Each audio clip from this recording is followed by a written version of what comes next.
반갑습니다. 중등부 친구들. 9월 27일 월요일 데일리 큐티 시간에 나오신 여러분들을 주님의 이름으로 환영하고 축복하고 사랑합니다. 이번 한 주의 시작도 물론 주일이 우리는 시작이라 고백하는 사람들이지만 평일의 시작, 여러분의 일상의 시작의 자리에 하나님 말씀을 묵상하는 것을 잊지 않고 이 자리에 나오신 여러분들을 다시 한번 환영해요. 우리 그 환영함이 우리들의 공동체 됨에 있으니 우리 공동체를 위해 더 기도하는 저 여러분 되면 좋겠다라는 생각도 들고요. 오늘 말씀을 통해서 비록 우리의 상황과는 다른 상황에 있는 이야기이고 다른 것들을 보여주는 이야기이겠지만 이 말씀을 주신 사랑의 하나님을 의지해서 그 사랑의 하나님과 함께 살아가는 너와 내가 되면 좋겠다라는 생각이 듭니다. 특별히 전도사님 미리 영상을 찍어서 어떻게 되고 있는지는 모르겠지만 우리 담임 목사님 위해서 계속해서 기도해 주시면 좋겠다라는 생각이 듭니다. 전도사님이 기도하고 우리 큐티 시작하면 좋을 것 같아요. 함께 기도합시다. 사랑의 하나님 아버지 감사합니다. 오늘 하나님 말씀 앞에 나온 주의 자녀들이 있습니다. 하나님, 우리가 하나님 말씀을 교회를 통하여 공동체를 통하여 듣고 배우고 우리가 만나고 있으니 하나님, 우리의 교회를 교회되게 세우시고 이 속에서 하나님의 임재하심과 역사하심과 위로하심과 능력을 세우심이 능력을 행하심을 경험하는 우리들 될 수 있게 해주세요. 특별히 담임 목사님이 위중한 상태 속에 있사오니 하나님, 그 가정을 위로하시고 그것을 치료하고 그것을 관리하고 있는 의료진의 손길과 의료 기술 가운데 하나님 역사하셔서 주님의 뜻대로 주님의 선하심이 드러나는 그런 시간들 되게 하여 주시옵소서. 담임 목사님의 건강과 회복 가운데도 함께하여 주실 줄 믿사오며 예수님 이름으로 기도드립니다. 아멘. 자, 우리가 오늘 함께 볼 말씀은 출애굽기 21장 12절로 36절 말씀입니다. 전도사님이 몇 번이고 이야기했던 22장 21절이 들어있는 본문이네요. 우연치 않게 우리가 만나게 되었으니 우리 함께 보면 좋겠습니다. 사람을 때려 숨지게 한 사람은 죽여라. 하지만 사람을 죽이긴 했지만 죽일 생각 없이 실수로 죽였으면 그것은 하나님의 뜻에 따라 일어난 일이므로 살인자는 내가 정하는 곳으로 도망하여라. 하지만 미리 음모를 꾸며서 일부러 사람을 죽였다면 너희는 살인자가 내 제단으로 도망가더라도 끌어다가 죽여라. 자기 아버지나 어머니를 때린 사람은 죽여라. 사람을 유괴한 사람은 그 사람을 팔았건 데리고 있건 죽여라. 아버지나 어머니를 저주하는 사람은 죽여라. 사람들이 서로 다투다가 한 사람이 다른 사람을 돌이나 주먹으로 쳐서 사람이 죽지는 않았지만 그 자리에 누웠다가 일어나서 지팡이를 짚고 걸어다닐 수 있게 되었다면 때린 사람은 벌을 받지 않을 것이다. 하지만 때린 사람은 맞은 사람이 그동안에 입은 손해를 갚아주고 다 나을 때까지 치료비를 물어주어야 한다. 주인이 남종이나 여종을 막대기로 때려서 그 종이 자리에서 죽었다면 주인은 벌을 받을 것이다. 하지만 종이 하루나 이틀 동안 죽지 않고 살아있으면 주인은 벌을 받지 않을 것이다. 왜냐하면 종은 주인의 재산이기 때문이다. 두 사람이 싸우다가 임신한 여자를 건드려서 여자가 유산만 하고 달리 다친 데가 없다면 다치게 한 사람은 여자의 남편이 요구하는 돈을 갚아라. 그런데 이는 반드시 재판관의 결정을 얻어야 한다. 그러나 그 여자가 다치기까지 했다면 너희는 목숨은 목숨으로, 눈은 눈으로, 이는 이로, 손은 손으로, 발은 발로, 화상은 화상으로, 상처는 상처로, 멍은 멍으로 갚아라. 종의 주인이 남종이나 여종의 눈을 쳐서 눈을 멀게 했으면 그 주인은 그의 눈에 대한 대가로 그 종을 자유한 몸으로 풀어주어라. 만약 주인이 남종이나 여종의 이를 부러뜨렸다면 주인은 그에 대한 대가로 종을 자유한 몸으로 풀어주어라.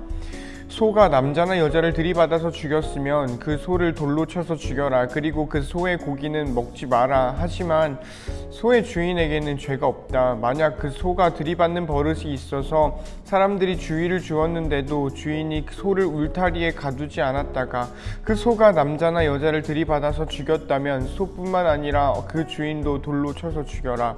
그러나 죽은 사람의 가족이 돈을 달라고 하면 주인은 자기 목숨을 대신하여 그 가족이 달라는 대로 돈을 주어라.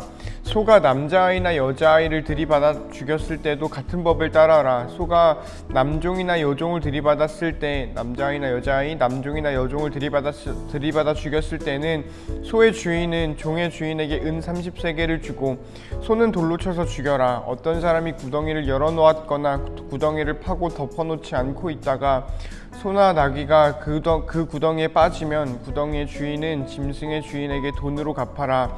다만 그 구덩이에 빠져 죽은 짐승은 구덩이의 주인의 것이다. 어떤 사람의 소가 다른 사람의 소를 들이받아 죽였을 때는 살아있는 소를 팔아서 그 돈을 반씩 나누어 가지고 죽은 소도 똑같이 나누어 가져라. 만약 그 소가 들이받는 버릇이 있는데도 주인이 소를 울타리에 가두지 않았다면 주인은 소로 소값을 치르고 죽은 소는 들이받은 소 주인이 가지도록 하여라. 아멘. 이런 말씀입니다. 뭔가 되게 어떻게 해라 저떻게 해라 라는 이야기들이 빼곡하게 나와 있지요. 왜 저번에도 이야기를 했겠다만 20장부터 23장 나아가서 24장까지는 구체적인 율법이 52가지 어떻게 해야 합니다 라는 것들이 이렇게 쭉 나오는 내용이어서 이런 것들이 좀 앞으로도 있겠다 라는 생각이 듭니다.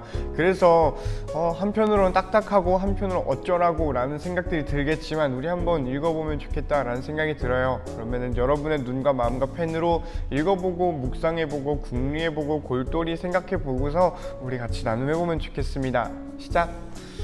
여러분은 어느 부분에 눈이 좀 가고 마음이 가고 했나요? 혹은 기억에 남고 좋든 나쁘든 어떤 의미로든 인상이 깊었나요? 사실 오늘 본문은 좋아 보이는 말씀도 있고요, 이해할 수 없어 보이는 말씀도 있겠다라는 생각이 들어요. 여러분이 전도사님의 생각이 다를 수도 있는데 적어도 전도사님은 그랬거든. 좋아 보이는 법이 있고 나빠 보이는 법이 있었어요. 어쨌든 그거는 좀 더 구체적으로 말씀 보면서 이야기를 하면 좋겠고요. 오늘 본문은 좀 유명한 구절이에요. 어떤 걸로 유명하냐면 동해보복법 혹은 동해복수법이라는 말로 알려져 있는 눈에는 눈, 이에는 이, 목숨에는 목숨, 화상에는 화상, 이렇게 갚아라 라는 내용이 있기 때문이죠. 이거는 실제로 이 문서가 이 구약성경 출애굽기가 한 보통 기원전 1200년 이쯤을 그 배경으로 하는 걸 시작해서 1000년쯤이라고 보통 보거든. 물론 학자마다 견해 차이는 있습니다. 그런데 기원전 17세기쯤에 발견된 함무라비 법전이라고 알려져 있는, 여러분 한 번쯤 들어봤죠? 함무라비 법전, 최초의 법전은 아닌데 최초의 법전은 우르남무 법전이라는 걸로 보통 알려져 있고요.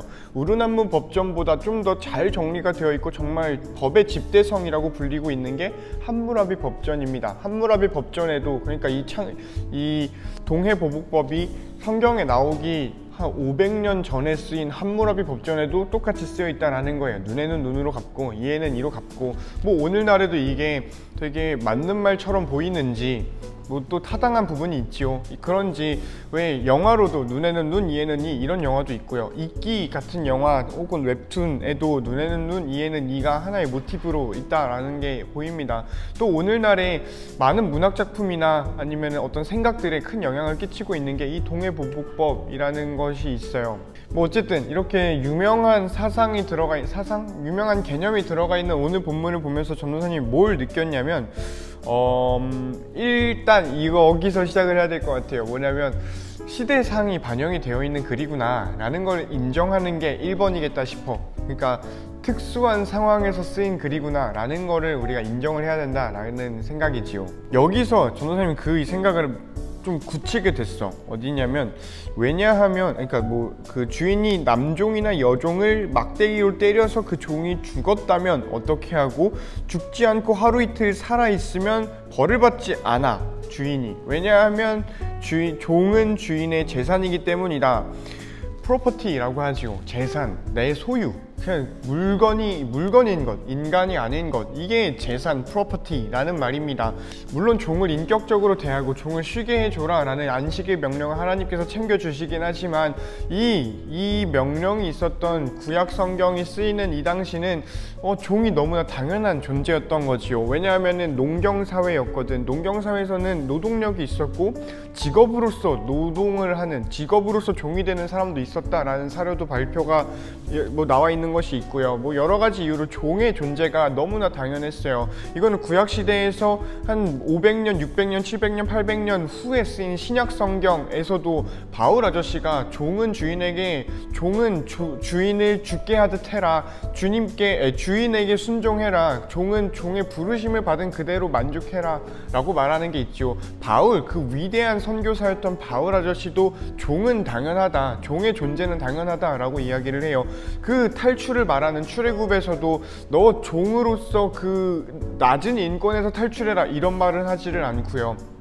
그만큼 종은 공기처럼 당연한 존재였다라는 게 이 구약 성경 시대에서 당연했던 거예요. 이게 비단 오늘날까지도 생각할 만한 거겠다라는 생각이 들지요. 왜냐하면은 우리나라에서 노비 제도가 없어진 게 100년 정도밖에 안 되었어요. 대한제국이 수립되었을 때도 법적으로는 종이 없고 노비가 없었는데 그때 당시에도 노비가 있었다라는 거는 우리나라 문학작품, 일제강점기 이런 때의 문학작품을 보면 그때도 종이 있었다라는 게 우리나라에도 있었고요. 그러니 우리나라에서 종이 없어진 게 정말 현대적인 사고라는 거야. 이게 100년 전까지 50년, 60년, 70년 전까지 종이라는 잔재들이 남아 있었어요. 종을 부려야 된다라는 사고가 있는 사람들이 있었고요. 나는 종이다 라는 사고를 가진 사람들이 있었다라는 거죠. 이게 근데 우리나라에만 국한되어 있는 게 아니라 좀 더 국제적으로 생각해보면은 미국에서 남북전쟁이 일어났어요. 링컨 아저씨가 그때 막